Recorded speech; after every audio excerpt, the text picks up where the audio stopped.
Is that like a legit song on Spotify? I mean, I found this on YouTube. But Look it up. gonna- wanker. I'm going to look this up. Ya wanker. It is a legit song. Ya wanker.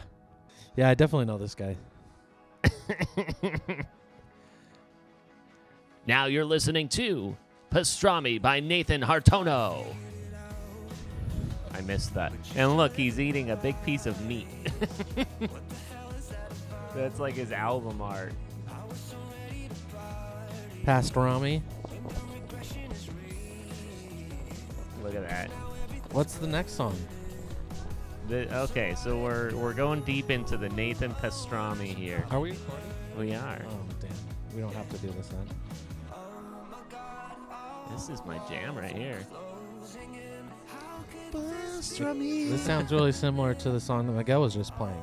This is the exact same song. I know. That's why we shouldn't listen to it again. Oh, I get it. I get it. Extra Russian dressing. Does that say dip? Dip bread? Dip. Oh, my pastrami. It says dig deep, not not dip my bread. pastrami. This is Chris Hansen. This is TJ Hushmanzada. Chad doing Rip City Radio here. This is Jamie Hudson. And I need to let y'all know something.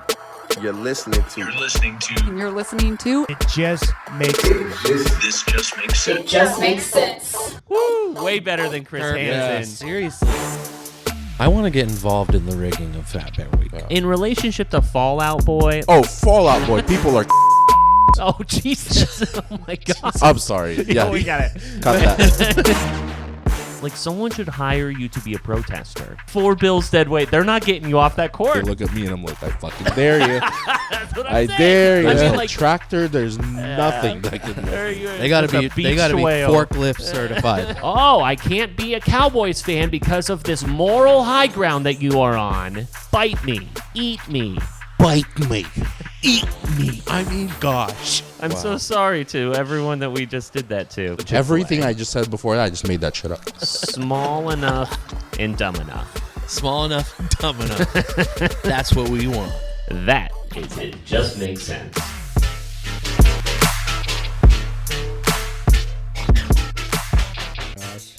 That's deli. Slice my pastrami. Just a little bit of kraut.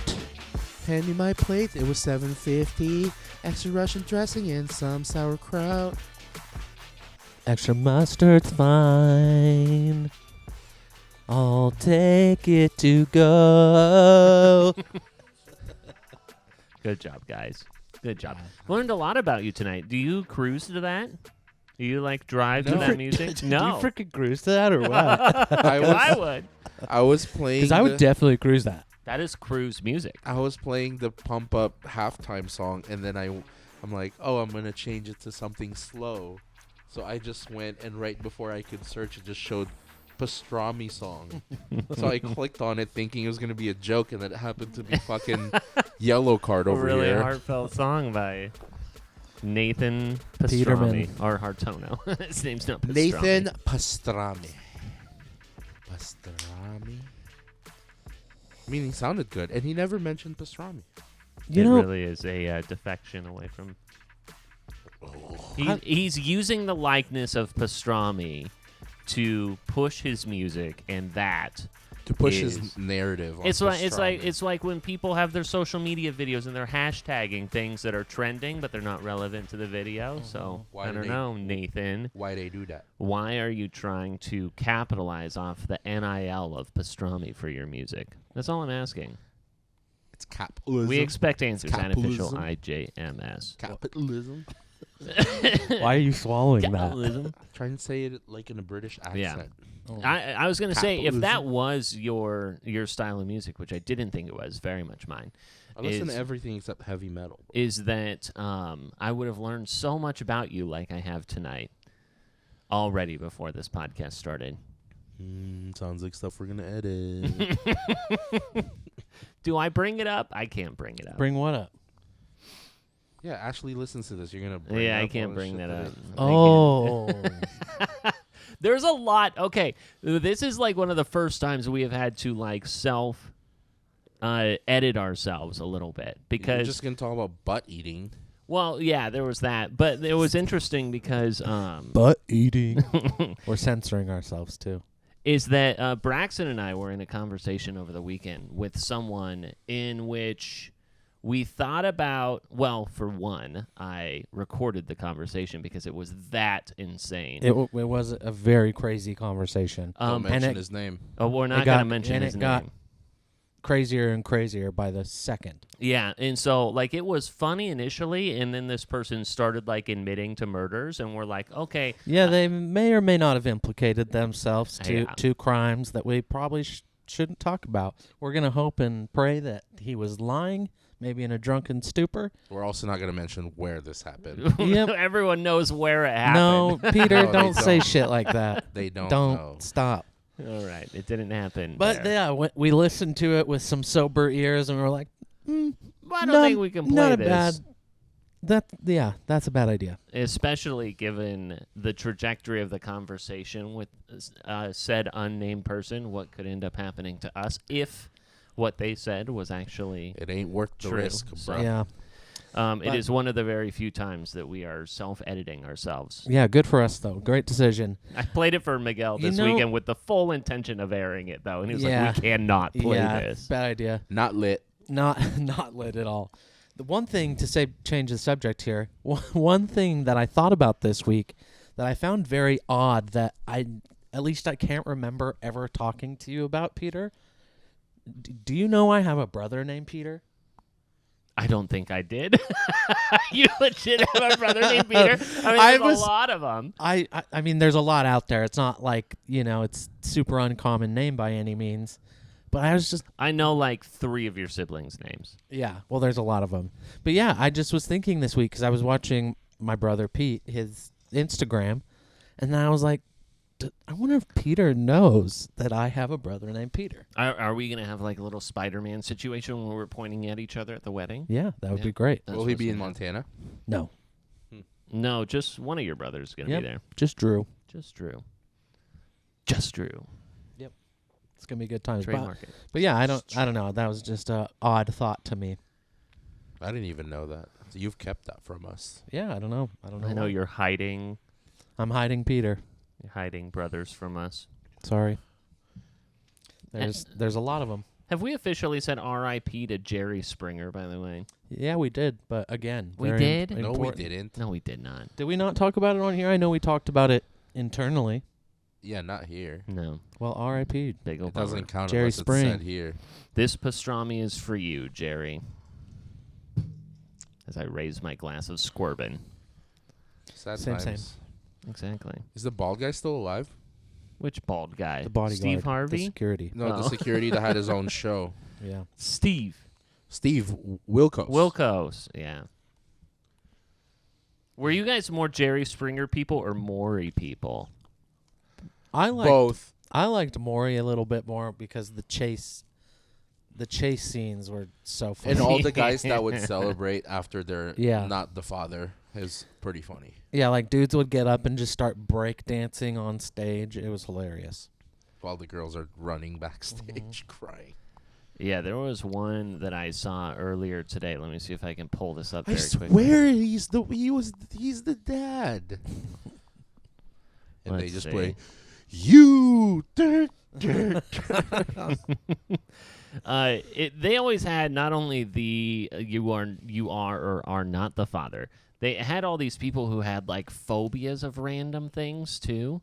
I don't Is know that if you more guys Jerry were like, Springer? No. That it was always with Jerry was just like love triangles and Like there was one that was afraid of ketchup, and she was like, yeah. This one from Maury I saw earlier today. This woman is terrified of olives. What's the matter? What? There are no olives here. There are no olives here. they're all just laughing. Olives? I love how he makes him feel All right, wait a comfortable. second, No wait a olives, second. then he shows Can it. Let me ask you something. Well, he hasn't done it yet. My God, you're holding onto my hand and you're going to pull it off. Sally. Black olives or green olives? Any kind. Doesn't matter. Okay. Why olives? Because they remind me of dead people. Why do they remind you of dead? My grandpa sat up in his coffin and looked at me when he died. And so he looked up at you when he died? Every night. Isn't this kind of fucked up? It is. If it's real. How old were you when this happened? 7. He's got You really trauma. believe that your grandfather came right up out of his coffin and he had green eyes, and ever since then you've been scared of olives? Do you eat olives? No. He's built- Eat olives. Now, can you go down the aisle of a grocery store? Mary, you won't let go of me. Bring out the olives. What a piece of shit. Bring out the olives. It's so This fucked is- up. It really is messed Yeah. up. Bring out the olive. And we watched this after Look school. at his face. He's so proud of himself. Bring out the olives Oh like my an goodness. asshole. That's Wow, terrible. that's terrible. Where do you guys stand on olives? I love olives. Big olive guy? What don't- about on pizza? I don't love it. I don't hate it. You're I- just I- kind of indifferent on olives? I wouldn't get the like when people eat the Kalamata olives like as a like a appetizer or something. I Sure. don't like that, but Okay. I wouldn't take it off a pizza. Like black olives, I wouldn't take it off a pizza. You ever had a good tamponade? I don't think I would like it. Not my favorite. Oh, it's so good. But I have always been kind of lukewarm on the olive. When we were in Long Beach, though, at a restaurant, we got like a charcuterie board. They had like these like marinated olives, like in extra virgin olive oil, garlic. It was one of the. It EVO. It was Evu, and it was the greatest. It was one of the greatest. One of the greatest. One folks. of the You heard it here greatest first. things. I will not be running away. Oh. Okay. So if you were to go on one of these shows, you have Jenny Jones, Ricky Lake, Jerry Springer, or Maury Povich. Which one are you going on, and what is the reason you are I going get to on? decide what the reason is. I guess one could infer why you would probably be on one of those shows. I go Jerry. It's a lot more lively. It's a classic. Yes, I would. Yeah. I would Classic. go on Jerry Springer, and the situation would be, there are two. I'm in a throuple. Yep. With two dwarf women, Perfect. and there's a third dwarf woman who I'm seeing in a single one-on-one relationship on the side, and my throuple women find out.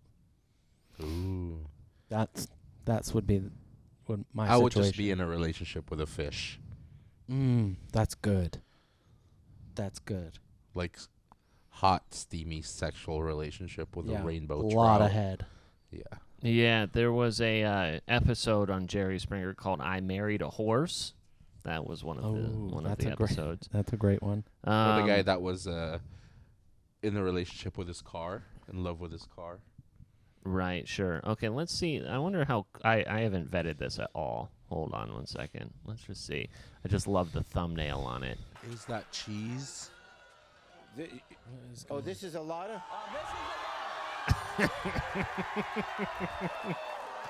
The big black woman is now getting into a gigantic kiddie pool. There's tortilla chips for our listening viewers. So she's going to be a human nachos? It looks like she's going to be a human nacho. There's puppets. I don't know where the puppets came from. The puppets are even covering their eyes. Ooh, he's got a big that thing of nacho nacho cheese. Oh my God, that's gonna She's take a for. human nacho. Miguel, why do you have a boner? Put that away. Look away! Look away! Oh, he's getting in. Oh, he's gonna swim with her.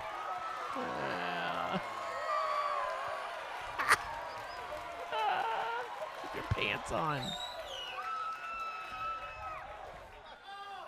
Oh my God. Now they're caressing each other with nacho Oh, he's cheese. licking the cheese off. Oh, now there's Is that? diced tomatoes. Oh. That looks like flaming hot Cheetos. Oh, they're dumping sour He just cream dumped on his sour head. cream.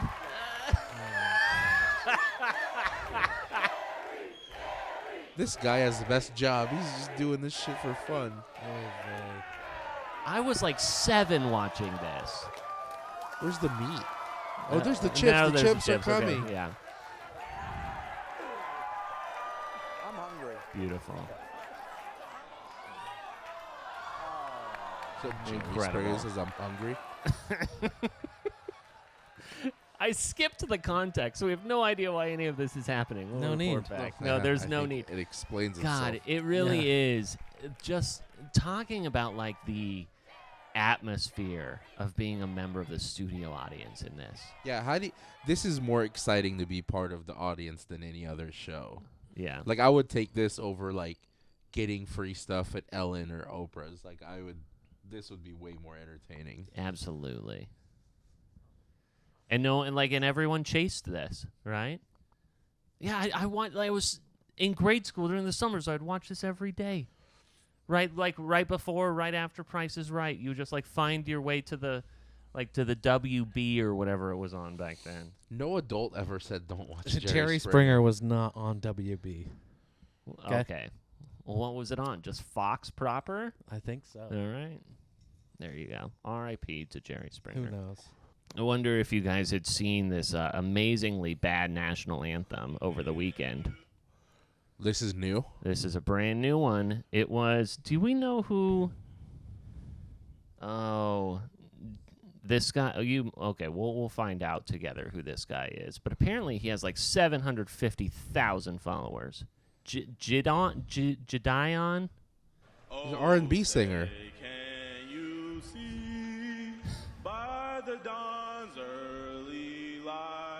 What is this for? Boxing? Yeah. At the twilight's last gleaming, whose broad stripes and bright stars. He's looking up the lyrics on his phone. Booing him? They are. They should. Were so gallantly streaming. Oh, yeah. A little pitch change. No.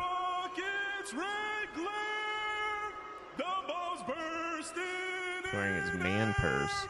Gave proof through the night that our flag was still there. Oh, gosh. Oh, say does that star-spangled banner yet wave? Hit the high pitch, baby.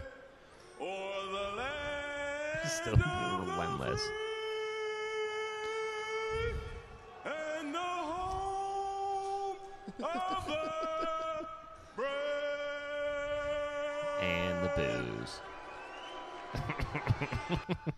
Oh, There you That go. was not good, but there's way worse. Yeah. That guy did not have the worst national Do you anthem. think that Fergie's would have been as bad if you didn't have like LeBron and Jimmy Kimmel reaction shots?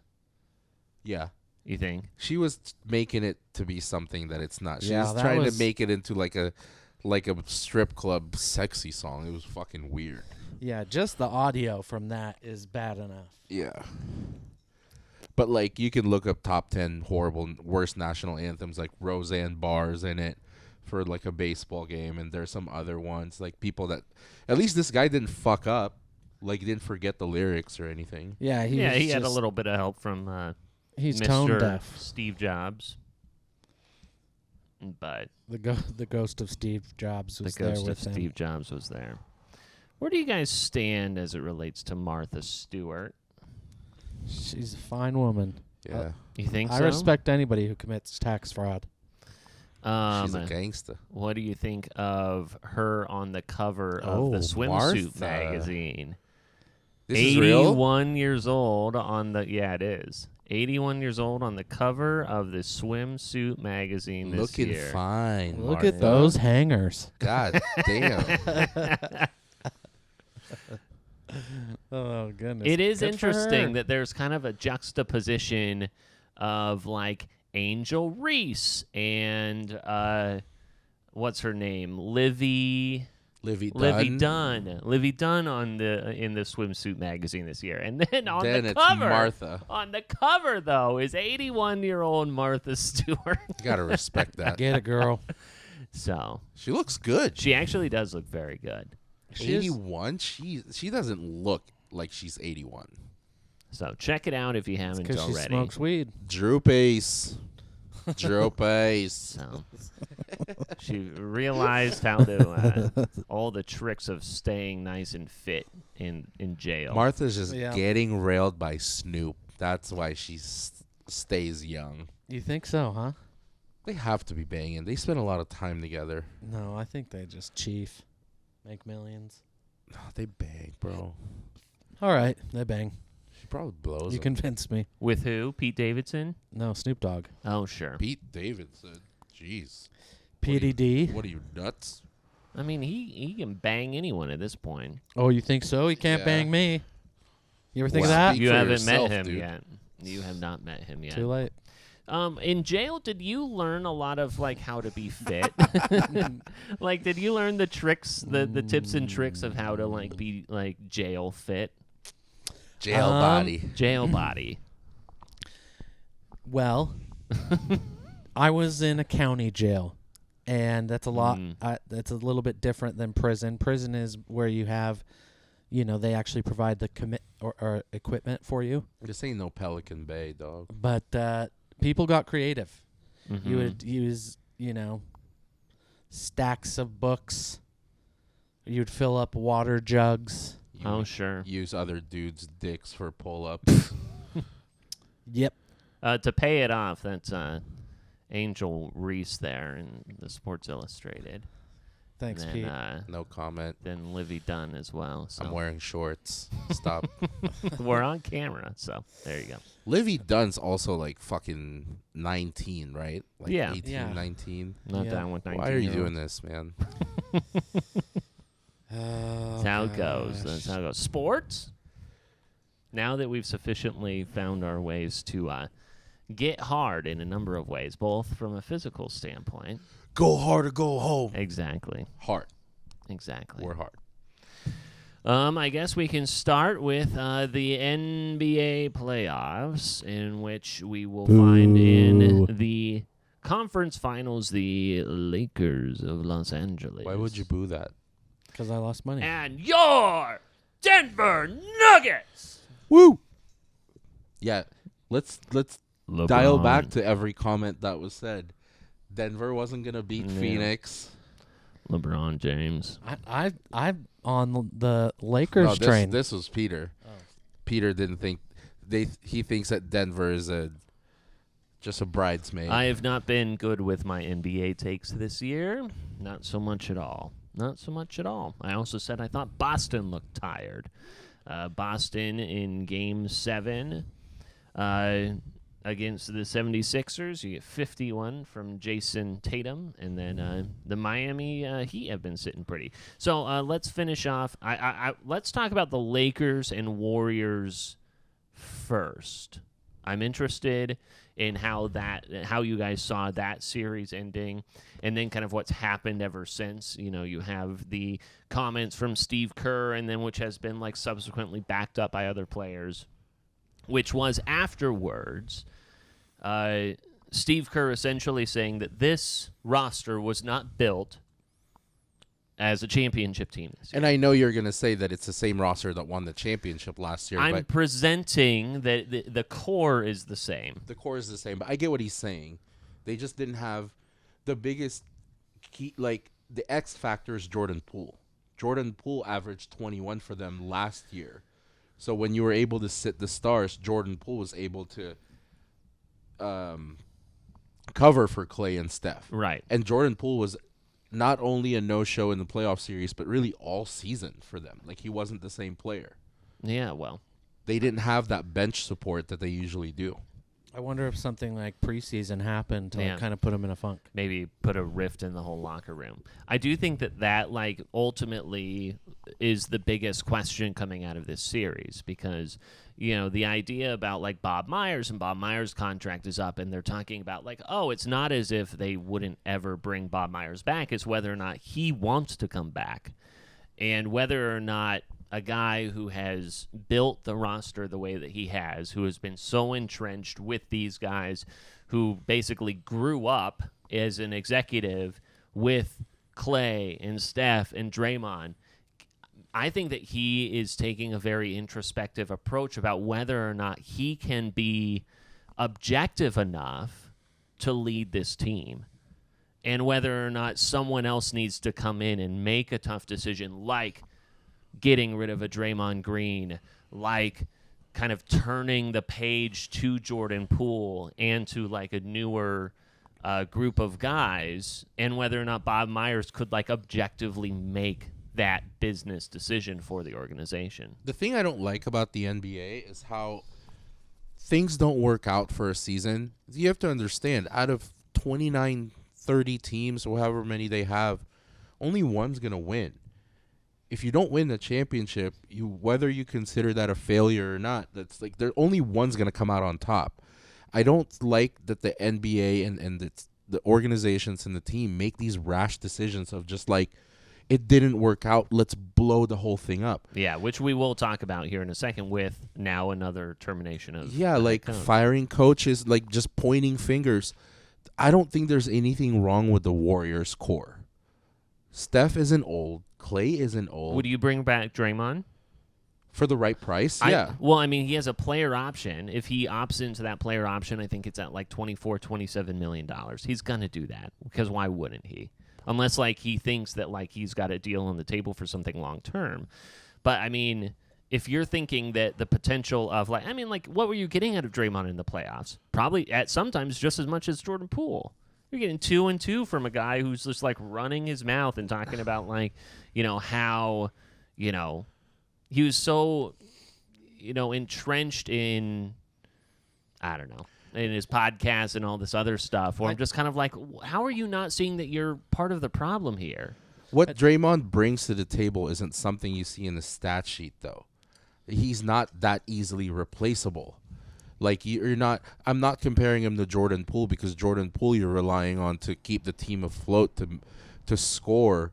Draymond is not a stat sheet filler. He does all the little things that you don't see. I think if you ask Steph and Clay, they're not going to want to be without him. Like, he has been part of that 4 championships. He's a huge part of that championship, all the championship runs. Who in the league can do what Draymond does? If he's doing it, like, we're talking about no distractions, doing it at a high level, the highest level that he's done it. Are you talking about mentorship? Or what are you talking about? I'm talking about what Draymond does on the fucking court. What other player in the league could do that? Name one. I mean, I thought you were talking more about the intangibles off of the court. No, that's not what Draymond is known for. I'm talking about his defense, his scrappiness, and all of that shit that he does. He affects the other teams mentally. Yeah. But I do think that, Golden State kind of had a tolerance for some of the antics and some of the quote-unquote baggage that came along with Draymond, because of his ability to also perform well in the game and put up points and be good on defense. And I think that kind of balance is starting to even out, I guess I would say, to where he's not performing as well as he used to, but he still has all the antics and baggage that come along with it.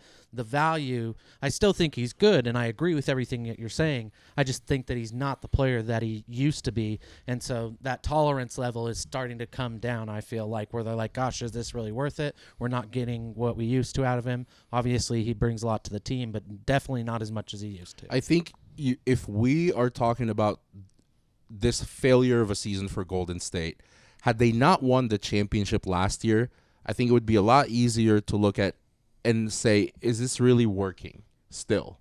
But they won last year. Draymond isn't washed up. He's not old. If anything, I don't think you would make a major move to split up that core based on this season, because they won last year. I honestly think that they need to make a decision between Draymond and Jordan Poole. I think that, like, as long as those two are in kind of the same locker room, you're talking about a divide between different generations of players. You're talking about, like, a guy who was on the old guard who punched someone else, who then alienated two different sides of the locker room, in which like all of those things when it comes to like either mentorship or, like rah-rah stuff to like try and like encourage someone to try and mentor someone just kind of falls on deaf ears. It just all looks like such antics. If that's the decision they need to make, and if I'm thinking the way that I think Golden State's thinking, that's an easy decision. You think so? Pulls out. There's no way that you're going to replace what Draymond has done for Golden State and choose Poole over him. But, I mean, like, Draymond is one more year on a deal. You've got Jordan Poole a long-term on a deal. I guess, like, he becomes a trade asset at that point to try and remove money off the books for a team that is very cap-heavy. I think that core, my opinion is there's nothing wrong with that core. I just think it takes, like, one meeting or a conversation where we need to get back to what we're doing. And honestly, what I don't agree with that current active players are doing is they're playing a game and then they're going on and talking about it and doing a podcast. Draymond's number one. Yeah. CJ does that. Mm-hmm. I think Paul George does it. Yeah. If you're retired and you're out of the game, do that. But I'm not a fan of active players doing these podcasts after every game and talking about it. I don't like it. Braxton, what do you think? Do you think it's Draymond or Jordan? Or do you think they can coexist? I mean, I think they're both professionals and they're both adults. I think it's obviously when you're working with professional athletes, emotions can get in the way and people can be petty. But, I mean, I think they should be able to work together, but I do think that in a lot of cases it comes down to a me or him type of situation. And I think that you kind of have to have, if it came down to that, you have to have loyalty to Draymond Draymond. I really gave him you D gave at him the the hard end. D on that. But because of the championships, because of the history, I think that if it really came down to that you got to go with Draymond. But realistically, you just got to learn how to play nice. When you watch Golden State, don't you see other like Draymond is the easiest scapegoat because he punched him? Yeah. But do you see other players' reactions when Poole is fucking up out there like he did a lot this season? You see Clay's reaction towards him, even Steph sometimes, where they kind of throw their arms in the air and they're like, what the fuck's he doing? Mm-hmm. It's like, I don't think Draymond's the only one that's tired of Jordan Poole. Yeah. I think it's more than 2 or 3 players on the team. And it's like, you see these comments like, I see why he knocked him out. I mean, it wasn't the first, like after the punch happened, wasn't like the first time that like it came out of nowhere. I think that it had been definitely brewing a long time, and he was talking about his contract and all of that. I think I'm seeing from a guy like Jordan Poole is he had a breakout season last year, and he wanted to be the guy. Like he doesn't want to be in the shadows. Yeah. And he's kind of acting like it. His attitude was different this season. Oh. Who knows what will happen there? I do think there's a line, like they'll have to draw a line in the sand, but we shall see. Just play nice, boys. Moving on to the next this topic. Soft motherfucker. I've got Joel Embiid on the screen right now talking about the 76ers collapse. They were leading after the first quarter, and then something happened, and I think that it had something to do with James Harden a little bit, as well as Joel Embiid. They get mollywopped in Game 7 after it seemed like they were in the driver's seat for at least part of the series. Wanted to get your guys' comments from Joel Embiid or your thoughts on his comments, and then we'll talk about it on the other side. We got the chance to win, but it's going to take more than us. We all got to look at ourselves. I got to be better, and I will be better. That's what I'm focused on. All of us, we got to come back and find ways to just keep improving and help the team. You can't win alone. I can't win alone. Me and James, we just can't win alone. That's why basketball is played 5-on-5. So, we just need everybody to just, try to keep finding ways to get better, and we'll be fine. All right. That is such a shit comment. You throw your entire team under the bus when you underperformed as a fucking MVP. 5 for 18, 0 for 4 from 3. Me and James, yeah, I will give you that. James Harden single-handedly won 2 games out of the 7. Yeah. Dropping 42 and 43. Embiid was averaging 33.9 points a game in the regular season. Cried and whined about getting the fucking MVP award because he really cared about that individual stat. I will stand by that Jokic should have won the fucking MVP. The NBA did not want to give it to him because they didn't want an unathletic European player to win his 3rd one. Yeah. Because that puts him in the likes of fucking Bill Russell, Wilt, Jordan, and they don't think he belonged there yet. So he fell in line, and they fucking gave it to him. What happened after he won the MVP? He averaged 15 points a fucking game against Boston. They had a chance to close him out on Game 6. Didn't do anything. Scored 15 points and grabbed 6 rebounds, and then Tatum killed him on Game 7. You weren't going to win in Boston. Yeah. No way. Yeah, and not only that, I think just with this quote specifically, it's like you could end that at like, hey, I didn't play great. I've got to play better. We've all got to play better. It's a team sport. Can't just rely on, single person end, period. Yeah. And that's it. This has always been him, though. He has been a selfish motherfucker. That's why he cried about the MVP, because that's what he cared about. Yeah. And he always looks at pointing fingers because they're always the fucking bridesmaid when they don't finish. You're really going to tell me that me and James needed help? Tyrese Maxey had a breakout fucking playoff series. Yeah. So did Tobias Harris. So did DeAnthony Melton. You're going to throw those guys under the bus for the way they fucking played? Yeah, James Harden James Harden himself, 3 for 11 from the field, 1 for 5 from 3, 9 points, a whopping minus 30 in his plus-minus. Together, they were 8 for 29 from the field in a Game 7. So, yeah, you can't do it alone. You seemingly can't do it at all. And that's the thing. James Harden has never shined under the bright lights. In the biggest games, he just crumbles. Yeah. He becomes so passive, and I think he's just too afraid to be the hero that he would rather just allow someone else to try and play hero ball. Here, I'm going to dish it to you. You just can't do that. I sincerely believe that James Harden is the type of person who obviously would never admit this, but he gets into that, that Game 6 where they can clinch it and win and end the series. It's like, gosh, another 2 weeks of this, if not maybe another month. I'm tired. I don't really give a fuck. Mm-hmm. The strip club sounds pretty nice right now. Big strip club guy. Huge strip club guy. Let's go 3 for 11 real quick and just end this. I understand players losing with grace. You don't want to be a bad sport when you lose. But I also have a problem with players that are not bothered when they lose something big like this.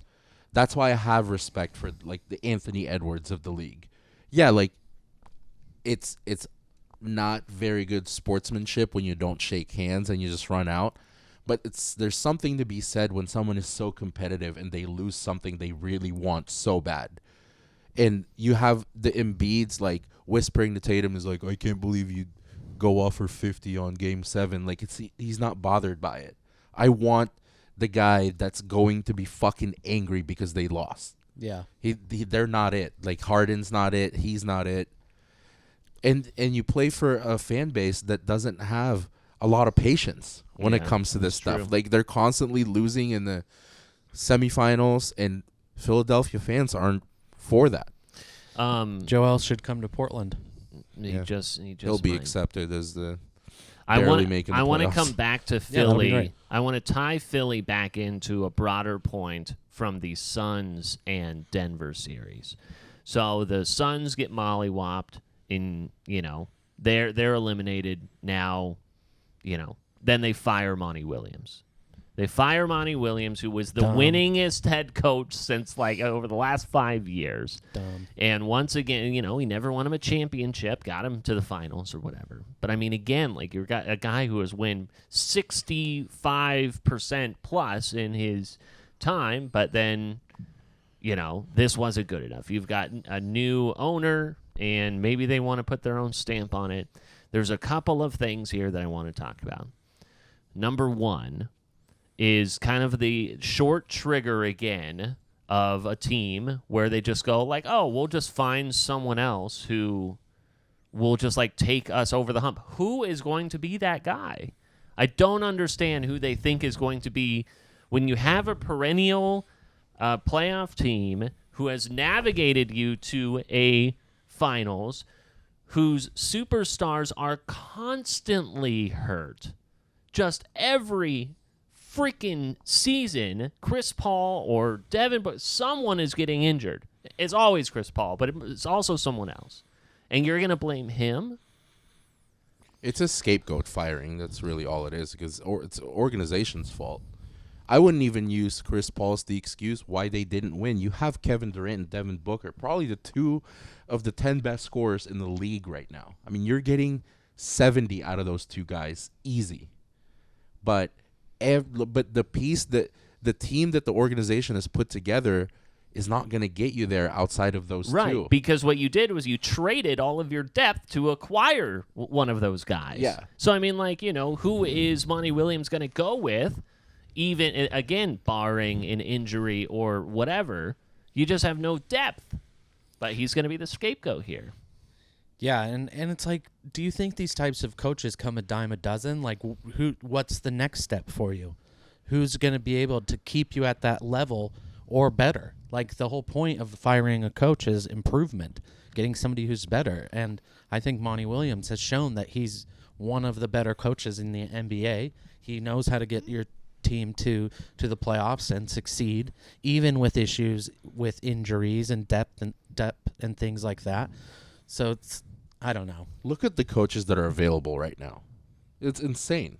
Yeah. Right. These are some of the winningest coaches in the last 5 to 7 years. They all are jobless, and everyone's just going to pick and you're just passing the same fish now. Yeah. I am curious to hear your guys' thoughts on Steven Jackson and what he had to say in regards to Monty Williams' termination. You bring this team together at the end of the year. I don't care if you got KD or not. Chemistry still matter. I don't care what stars you have. Chemistry still matter. They still need time. Even I said, yeah, if they lose, they was gonna give this team another year minus CP3. I said that give this team another year to kind of have a whole season of training camp and all this together to see if they could pull it off. I didn't think they was gonna get rid of the coach. I think he was the right coach for the job. But you know how they do. When teams come together like this, they quick to go and find a white coach somewhere around, just throw him in that position so he can get all the credit. I don't care. Man. Yeah, I said it. They do it too much.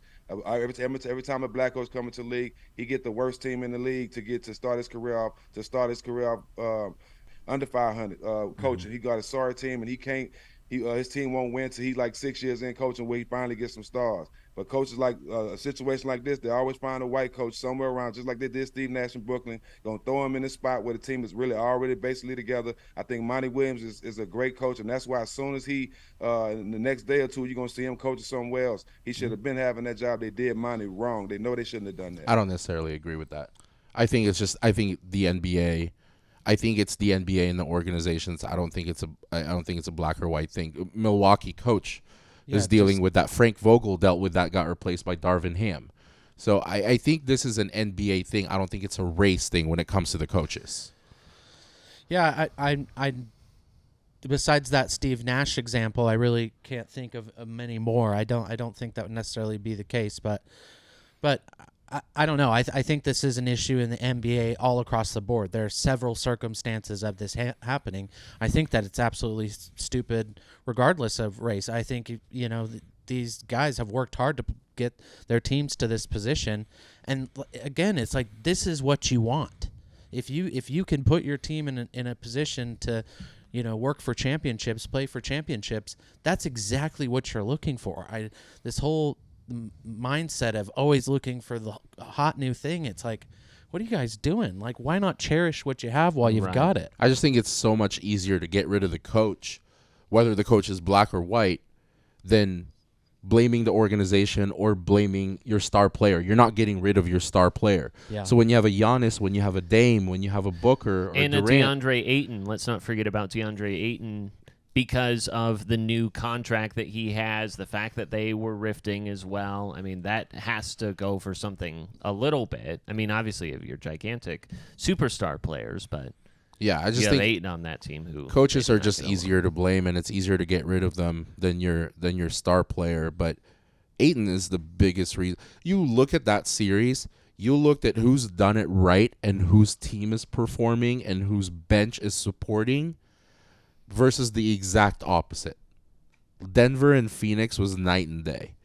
Denver had your two biggest stars in Jokic and Murray, and then you had the Gordons and the Porters and the Bruce Brown getting support from KCP, getting support from them, which Phoenix just didn't have.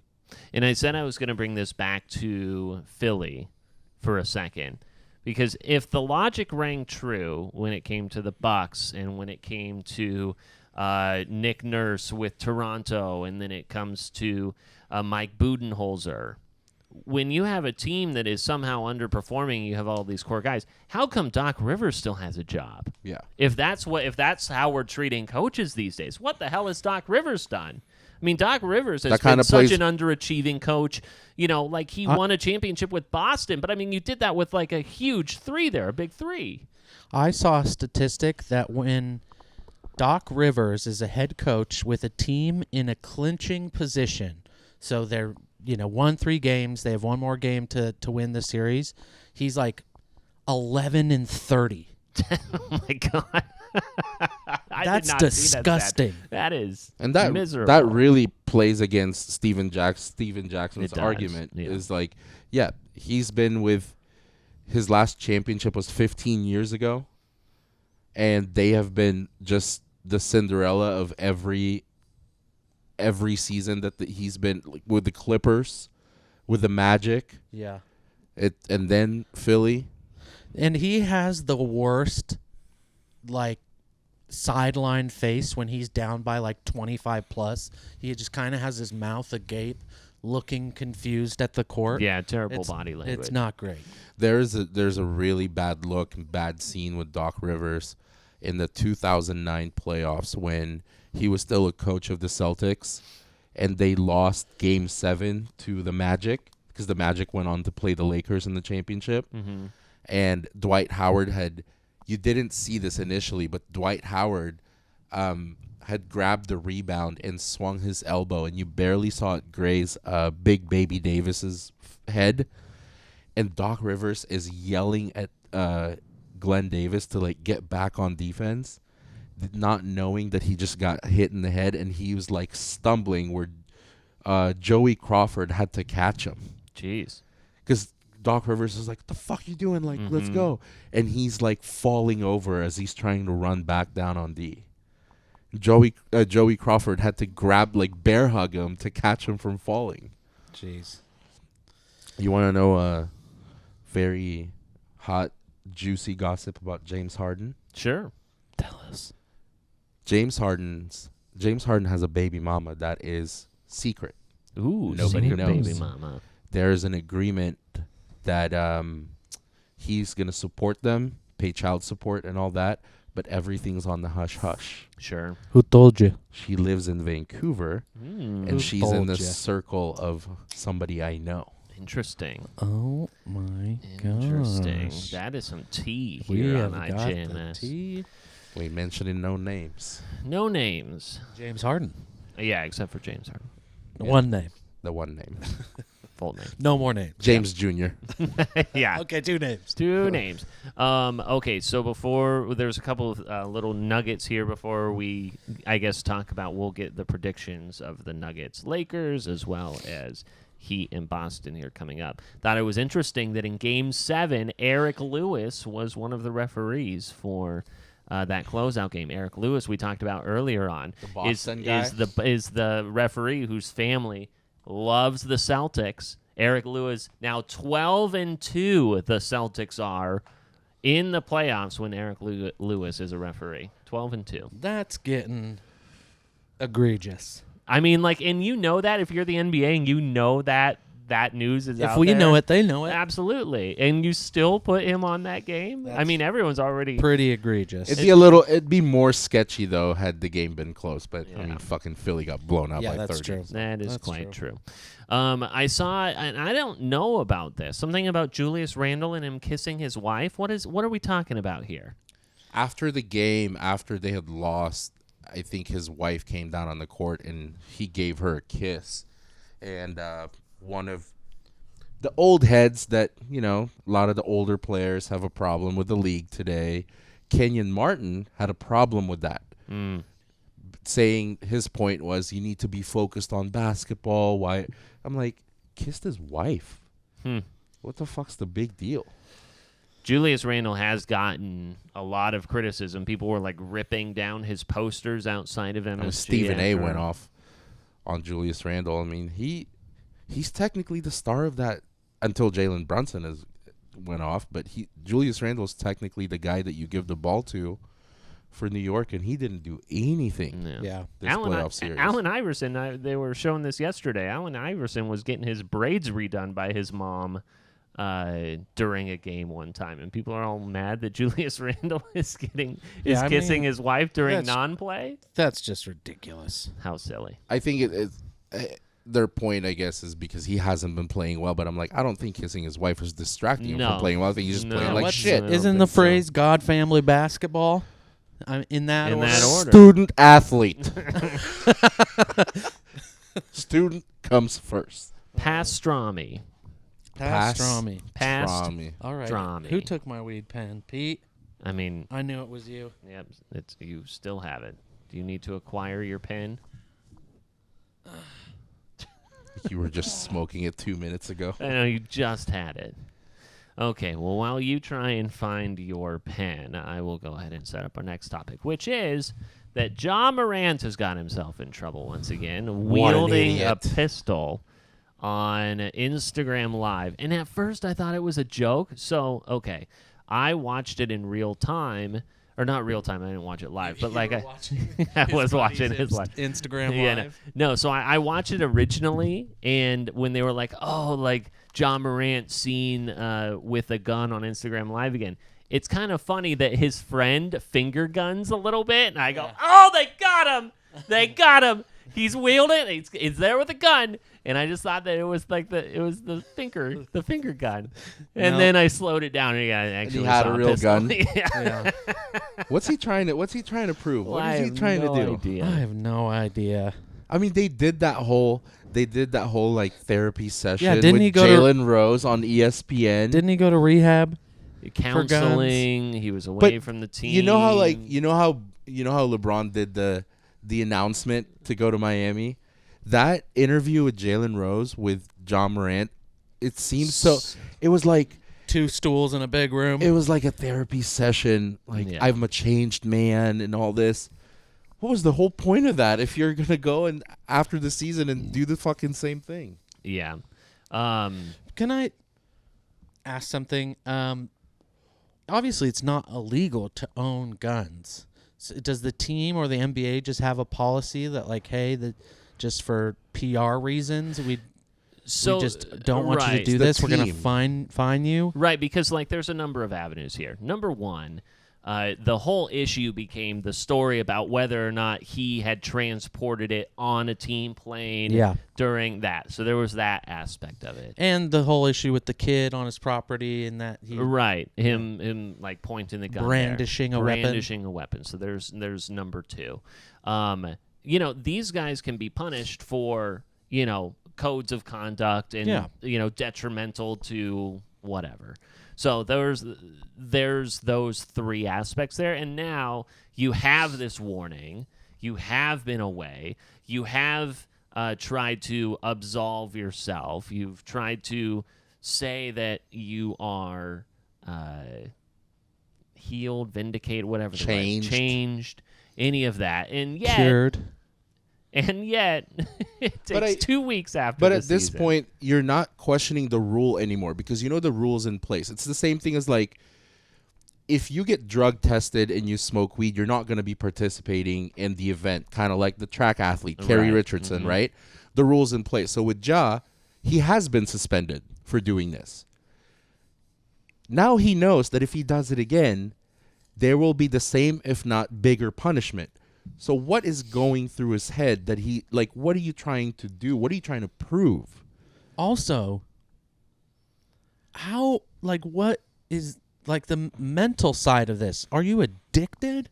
Like, what?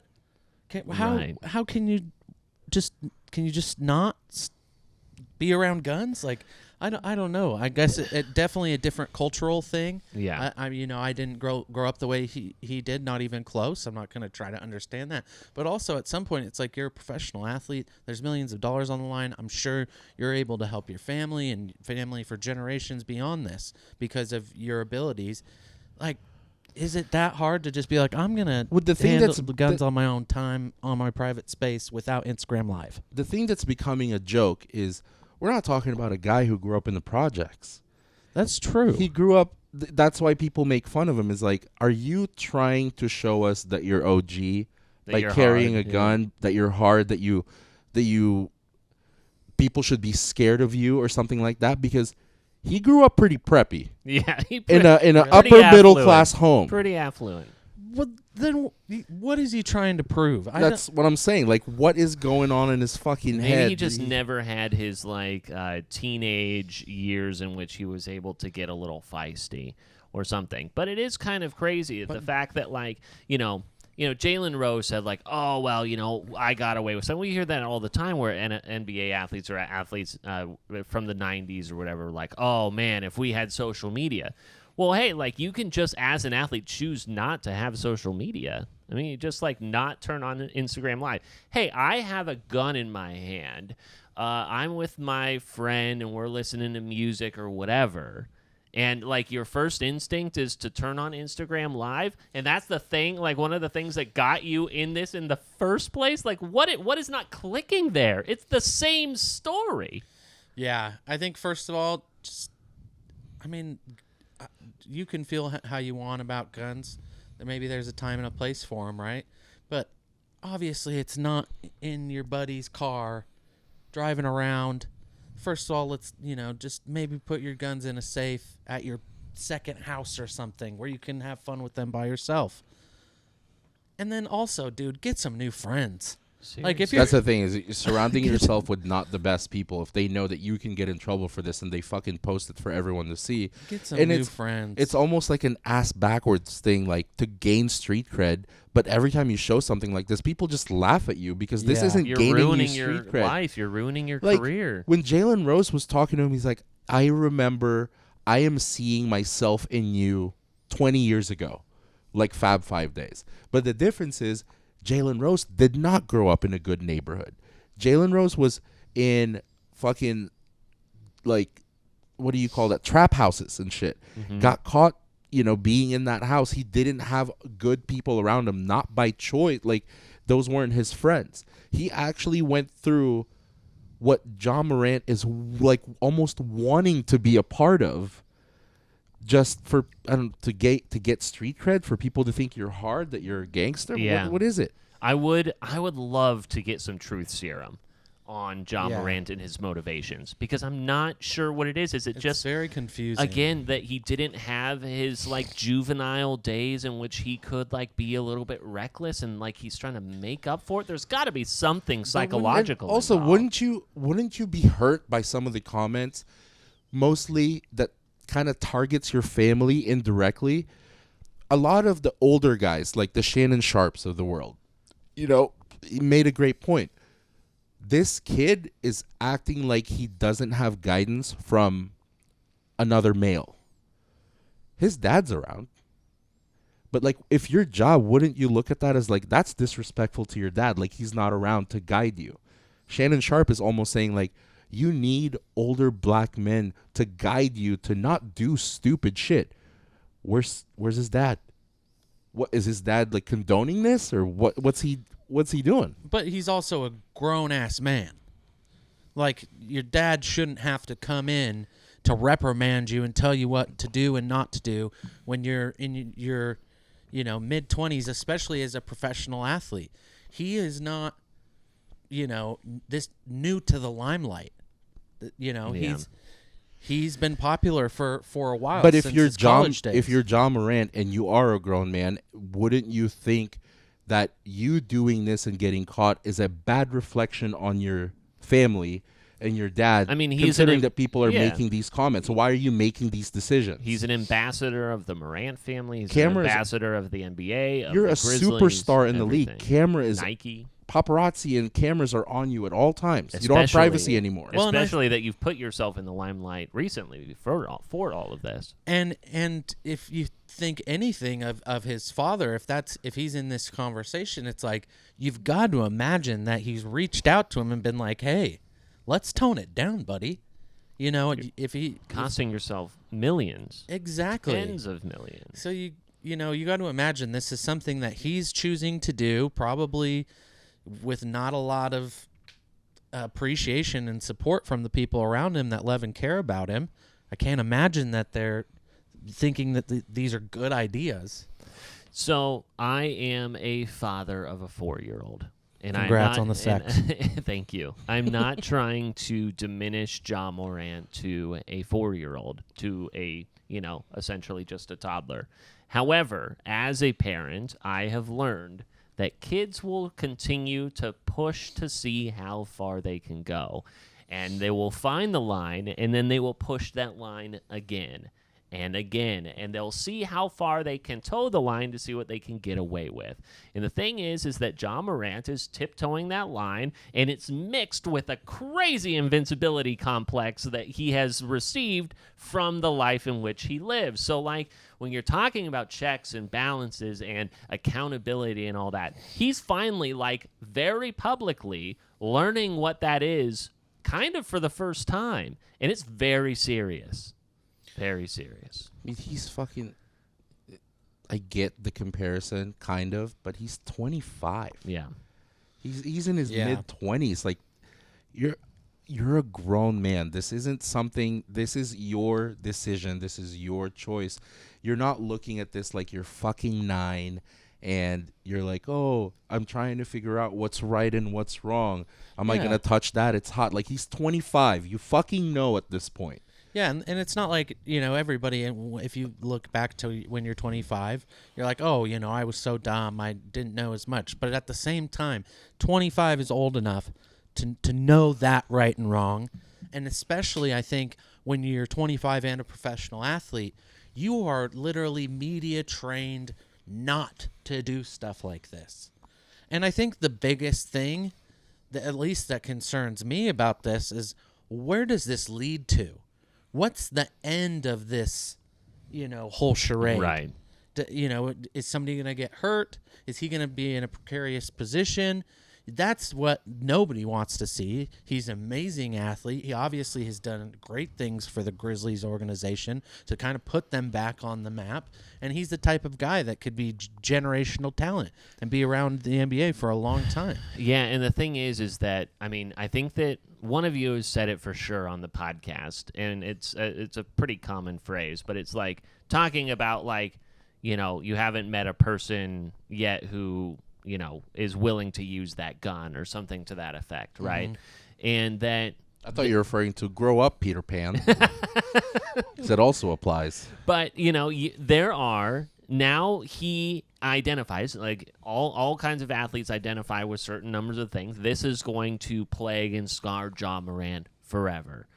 And the thing is that if he gets into an altercation or if he gets into some sort of a fight, and he is in that moment, and he now, with the other people know that he has a gun, and they're prepared to use it.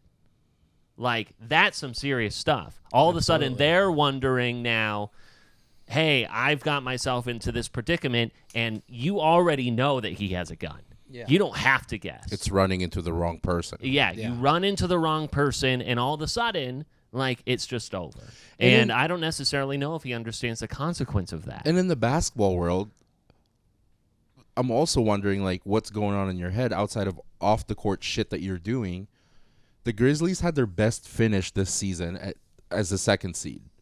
And then they fell apart to a play-in team with the Lakers, with the Dylan Brooks situation. And then because you have this team that's like, we talked about him all year. We talked about him as like, you're talking before you've done anything. They're like the kids that get under your skin, right? So it's also not hard to think that you could run into people outside in the clubs, in the party scene, that didn't like the way you guys handled yourselves on the court. That's how you get, Matt Barnes stabbed. Yeah. Paul Pierce stabbed. Like those little altercations in the club. They're not the most likable people. Players. Right. Yeah, and there's an inherent sense of jealousy, I'm sure, with when you're in a club and whatever girl you're wanting to dance on or hook up with is very focused on Ja Morant. That would piss me off. Yeah, these things happen so quickly without any sort of thought. And it takes one comment, like you said. Everyone knew how, because of it's been shown since the first suspension, everyone knew how he grew up.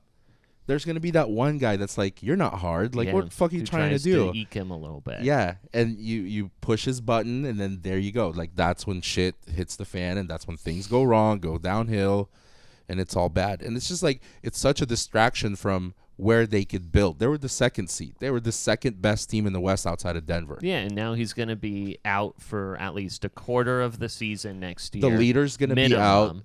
Dylan Brooks going to be gone. Your whole core is totally disrupted. So, good luck with that. Good luck with that. Good for Tyus Jones, so he deserves a start. Yeah. Before we get out of here, want to talk about the Lakers, Denver, Boston, Miami series. Any predictions? How we think this is going to go? First of all, these are all bubble teams. Yeah. 2020 is back all over again.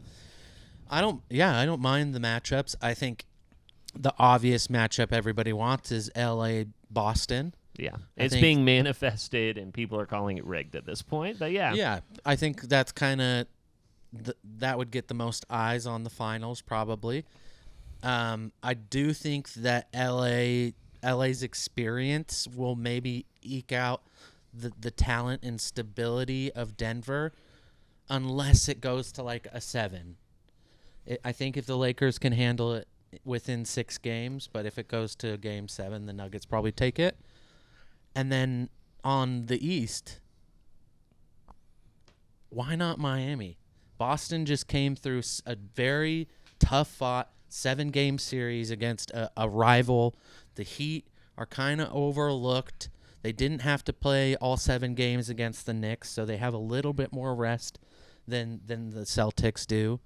I kind of feel there's something inside of me that's kind of leaning towards the Heat. Yeah, because the Heat and the Nuggets, but I mean, if we focus on the Heat here, I mean, they have just been riding momentum. Yeah. Just like they are riding that jet stream of momentum. Like the Celtics have struggled in every way, shape, and form, and they have overcome adversity, right? So and they are a little bit battle-tested there. But I mean, at this point in the season, do you want battle-tested and tired, or do you want someone who's running downhill right now? And you never want to count out Jimmy Buckets. He's a beast, especially in the playoffs. I feel like he's a player who continues to get better in these types of situations. Kevin Love has been there, done that, knows how to handle these situations. And they have, what's his name? Kyle Lowry. He's experienced. Not fat currently. But I mean, then on the other side, you have a person who is just coming into his own in Jason Tatum, dropped 51 points, a Game 7 record, all of this other stuff where you go, damn. I mean, is that a guy who will take you a team that has depth and a core that has just been knocking on the door? Also, I think there's so many storylines that I don't. There's always going to be a group of people that's going to say something's rigged. It's the same thing as if LeBron doesn't win and it's like, haha, you blew up the entire team to get all your friends and you don't go anywhere. But if he wins, it's like, well, the NBA wants you to win. The guy can't win. But as fans, I think because of the history, I personally want to see Lakers Boston. But there's storylines everywhere. You know, Jokic didn't win MVP. This is probably the best Denver team in the last 4 years. It'd be nice to see him win a championship. I think he deserves it the same way that Giannis deserved it with Milwaukee. You also have the storyline of the bubble rematch, Lakers-Miami. You know, would Jimmy want that revenge? You know, AD hitting a game winner in the bubble. You have Boston-Denver would be a great series with up-and-comers. You know, Jokic has not been dominating the league in over a decade. Like, him and Tatum are kind of along the same lines of, like, moving up in the last 3 or 4 years. I know we won't see Denver-Miami because just the world won't let it happen. I think Boston. I think Boston is way too tough defensively. I like, you can never count out Miami because of Jimmy, because of how good he is and just how determined he is. They're a scrappy team. Ultimately, it's Jimmy against Boston. It really is Jimmy against Boston, and Boston is so good defensively. Yeah, they almost fell against Philly, but I just don't see Miami beating the Celtics. My thought process on that is I think that Jimmy can win 1, maybe 2 games pretty much by himself. Just put the team on his back and strap 2 out. And that'll be an off night for Tatum or Brown or both. Yeah. And they can pull out 1 or 2. And I think the Celtics take it in 6. But the other series is tougher. I think because AD is soft as fuck and made out of glass, I think he's going to get worn out by Jokic, bodying him in the paint. There's a disadvantage and an advantage from the Lakers side. AD is going to get... This is going to be an exhausting series for him because he's going to have to box out Jokic. He's going to get tired. He's going to fall. He's going to get hurt. Yeah, he's going to all leave kinds on of shit. a wheelchair, which we haven't even talked about. Because Jokic is just like... He's going to lean on him. Yeah, like all fucking series. This is going to be 2 weeks of hell for him. But the key player, not like this is a surprise, the key player for this whole series is LeBron. Because as an advantage for LA, Anthony Davis is so fucking good when he's on the court, he's going to pull Jokic out of the paint.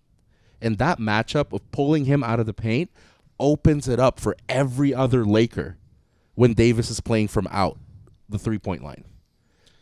You're going to take Jokic out of the inside. That opens it up for LeBron, for Reeves, for Rui to go and score. So I think it comes down to foul trouble this series. Jokic, Anthony Davis, LeBron getting in foul trouble early, and it's going to unfortunately decide the game.